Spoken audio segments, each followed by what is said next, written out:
আসসালামু আলাইকুম দর্শক। ভারত বাংলাদেশের সম্পর্ক এই মুহূর্তে তুমুল উত্তেজনাকর অবস্থায় পৌঁছেছে, উদ্বেগজনক অবস্থায় পৌঁছেছে। যখন নতুন করে ভারতের বিরুদ্ধে নানান ধরনের উস্কানিমূলক বক্তব্য বাংলাদেশের মুখ থেকে উচ্চারিত হচ্ছে, সেই মুহূর্তে ভারত কোনো ধরনের সরাসরি অ্যাকশনে যাবে কিনা আমরা নিশ্চিত নই। তবে নতুন করে উত্তেজনাকর বক্তব্য দেওয়ার পরপরই বেশ কয়েকটি গুরুতর উদ্বেগজনক সংবাদ আমাদের সামনে এসেছে। 16 ডিসেম্বর এনসিপির অন্যতম নেতা হাসনাত আবদুল্লাহ যখন নতুন করে ভারতের 7 সিস্টার্স বিচ্ছিন্ন করার হুমকি দিলেন, ভারতের বিচ্ছিন্নতাবাদীদের বাংলাদেশে আশ্রয় দেওয়ার ঘোষণা দিলেন, ঠিক সেই মুহূর্তে আমরা একটা উদ্বেগজনক সংবাদ দেখলাম ভারতের অন্যতম প্রভাবশালী বাংলা দৈনিক আনন্দবাজার দাবি করেছে ভারতের বিচ্ছিন্নতাবাদী সংগঠন উলফার নেতা পরেশ বড়ুয়া এই মুহূর্তে ঢাকায় রয়েছেন। তার মানে কি আমরা কি ধরে নেব যে সত্যিই পরেশ বড়ুয়া বাংলাদেশে অবস্থান করছেন ভারতের বুকে সন্ত্রাসী তৎপরতা চালানোর জন্য, আর সেই খবরটি হাসনাত আবদুল্লাহ জানেন বিধায় তারা এই ধরনের ঘোষণা দিয়ে দিয়েছেন যে প্রয়োজনে ভারতের বিচ্ছিন্নতাবাদীদেরকে বাংলাদেশে আশ্রয় দেওয়া হবে।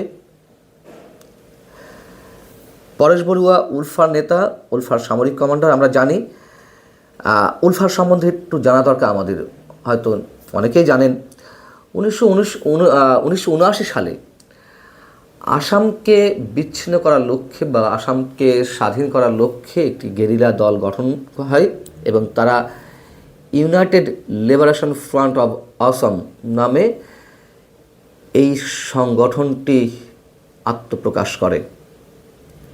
তারপরে 2 দশক ধরে বাংলাদেশ, ভুটান এবং মিয়ানমারে তাদের আস্তানা গেড়ে বিভিন্ন সময় ভারতের সন্ত্রাসী তৎপরতা চালিয়ে আসছিল উলফা। এদের নেতৃত্ব, এই সংগঠনটির নেতৃত্বে ছিল, চেয়ারম্যানের দায়িত্বে ছিলেন রাজখোয়া, শীর্ষস্থানীয় নেতৃত্বে ছিলেন অনুপ চেটিয়া এবং আর এক শীর্ষস্থানীয় নেতা সামরিক কমান্ডার পরেশ বড়ুয়া। এবং আমরা জানি যে অনুপ চেটিয়া এবং রাজখোয়া দুইজনই বাংলাদেশে আটক হওয়ার পরে ভারতের কাছে হস্তান্তর করা হয় এবং এই দুজনকেই আওয়ামী লীগ সরকারের সময় আটক করে তাদেরকে হস্তান্তর করা হয়। 1997 সালে অনুপ চেটিয়াকে হস্তান্তর করা হয়, অনুপ চেটিয়াকে আটক করা হয়। আটক করার পরে 15 বছর তাকে কারাগারে রাখার পরে তাকে হস্তান্তর করা হয়। আবার 2009 সালে রাজখোয়াকেও আটক করে ভারতের কাছে হস্তান্তর করা হয়। উলফার একটি বিশেষ অংশ আমরা জানি, এর মধ্যে ভারতের কেন্দ্রীয় সরকারের সঙ্গে একটা শান্তি চুক্তি করেছে যে তারা এই ধরনের বিচ্ছিন্নতাবাদী কার্যক্রম থেকে বিরত থাকতে চায়। কিন্তু পরেশ বড়ুয়া এখনও সশস্ত্র পথেই আছেন। তিনি ধরাছোঁয়ার বাইরে। এবং আমাদের নিশ্চয় মনে থাকার কথা যে বাংলাদেশে 2003-4 সালের দিকে যে 10 ট্রাক অস্ত্র আটক করা হয়েছিল, সেই অস্ত্র মামলায় পরেশ বড়ুয়াকে যাবজ্জীবন কারাদণ্ড দেওয়া হয়েছিল, অর্থাৎ 30 বছরের কারাদণ্ড। সেখান থেকে কমিয়ে তার কারাদণ্ড করা হয়েছে 14 বছরের, এবং এই সরকারের সময়, ডক্টর ইউনূস সরকারের সময়। এখন এই বিষয়টি নিয়ে পরেশ বড়ুয়াকে কেন্দ্র করে 16 ডিসেম্বর আনন্দবাজার একটি রিপোর্ট প্রকাশ করেছে। তার শিরোনাম হচ্ছে ঢাকায় ভারতের বিচ্ছিন্নতাবাদী সংগঠন উলফার সামরিক কমান্ডার পরেশ নতুন ছক। আনন্দবাজার বলছে যে বাংলাদেশের জামাত নেতারা এবং তাদের ঘনিষ্ঠ প্রাক্তন সেনা কর্মকর্তারা দেশে পালা বদলের পর থেকে, অর্থাৎ 5 আগস্টের পর থেকেই বলে আসছেন ভারতের উত্তর পূর্বের রাজ্যগুলো তাদের লক্ষ্য। উত্তর পূর্ব ভারতকে অশান্ত করে তাদের অস্ত্র হতে পারেন পরেশ বড়ুয়া। অর্থাৎ জামাত নেতারা বা অন্য 2-1টি দলের নেতারা যা বলছেন, যে হুমকি ধামকি দিচ্ছেন, তার অস্ত্র হতে পারে পরেশ বড়ুয়া। বলা হচ্ছে যে উলফার প্রধান পরেশ বড়ুয়া বাংলাদেশে রয়েছেন এবং খোদ ঢাকা শহরে বসেই তিনি তার ভবিষ্যৎ পরিকল্পনা করছেন বলে ভারতের গোয়েন্দাদের তথ্য। তাদের দাবি, এতদিন মিয়ানমারে গা ঢাকা দিয়ে থাকা পরেশের কাজকর্ম চালাতে অসুবিধা হচ্ছিল, তাই ফের বাংলাদেশের মাটিতে হাজির হয়েছেন। এই আলফা নেতাকে সব রকমের সহায়তা করছেন জামায়াতে ইসলামী ঘনিষ্ঠ তীব্র ভারত বিরোধী প্রাক্তন বাংলাদেশে কিছু সেনা কর্মকর্তা। ভারতের গোয়েন্দারা বলছেন যে পরেশ বড়ুয়া গত সপ্তাহেই বাংলাদেশে প্রবেশ করেছেন। বাংলাদেশে প্রবেশ করে তিনি প্রথম দিকে চট্টগ্রামের একটি সেফ হাউসে ছিলেন। সেখানে সাবেক কয়েকজন সেনা কর্মকর্তা, বাংলাদেশের সাবেক কয়েকজন কর্মকর্তার সঙ্গে তার বৈঠক হয়েছে এবং 10 ট্রাক অস্ত্র মামলায় তার সাথে যে অন্যতম আসামি ছিলেন রেজাউল হায়দার, তার সঙ্গেও বৈঠক হয়েছে। জামাতের সাবেক আমির গোলাম আজমের ছেলে সাবেক সেনা কর্মকর্তা আবদুল্লাহিল আমান আজমির সঙ্গেও বৈঠক হয়েছে। এবং এখানে প্রশ্ন তোলা হয়েছে যে কেন পরেশ বড়ুয়া ঢাকায় প্রবেশ করলেন, বাংলাদেশে গেলেন।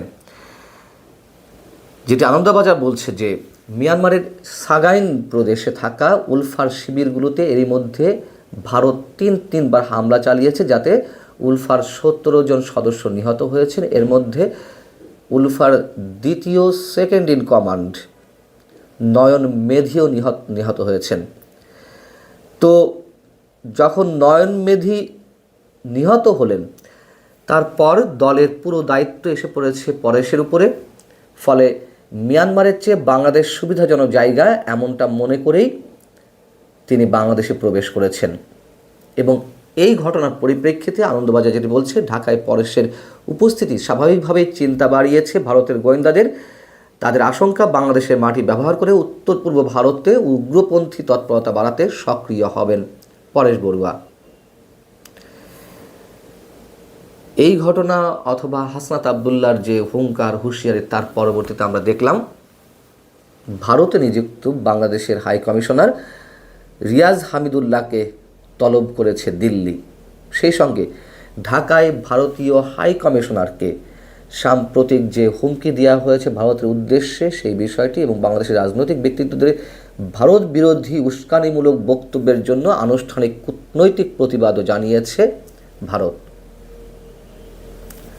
পাশাপাশি এটুকুও নিশ্চয় অনেকে জেনেছেন, বাংলাদেশে ভারতের যে ভিসা সেন্টার রয়েছে সেটি চলমান নিরাপত্তা পরিস্থিতির মধ্যে নিরাপত্তাহীনতার আশঙ্কার জায়গা থেকে Bangladesh Indian visa application centre সাময়িকভাবে বন্ধ ঘোষণা করা হয়েছে।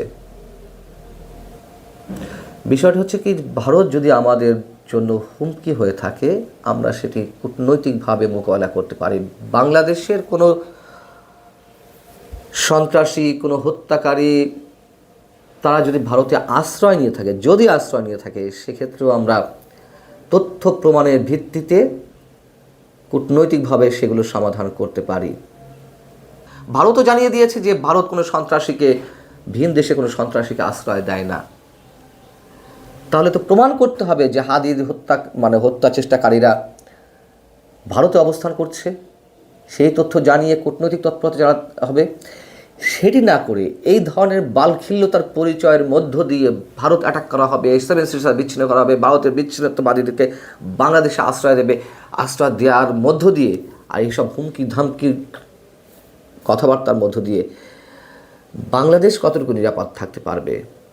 এবং ভারত যদি সত্যিই কোনো অনাকাঙ্ক্ষিত অ্যাকশনের মধ্যে যায়, তার প্রতিরোধ বা জবাব বাংলাদেশ কতটা দিতে পারবে, কতটুকু শক্তি রয়েছে আমাদের, সেটিকে আমরা বিবেচনা করছি, নাকি শুধুই একটা হাঙ্গামা বাঁধানোর একটা চেষ্টা এবং একটা ঘোলাটে পরিস্থিতির সৃষ্টি হলে সেটি কোনো বিশেষ গোষ্ঠীর জন্য বেশ সুবিধার হয় ক্ষমতার চর্চা করতে? এটি অনেক বড় প্রশ্ন। ভালো থাকুন প্রিয় দর্শক সবাই। আল্লাহ হাফেজ।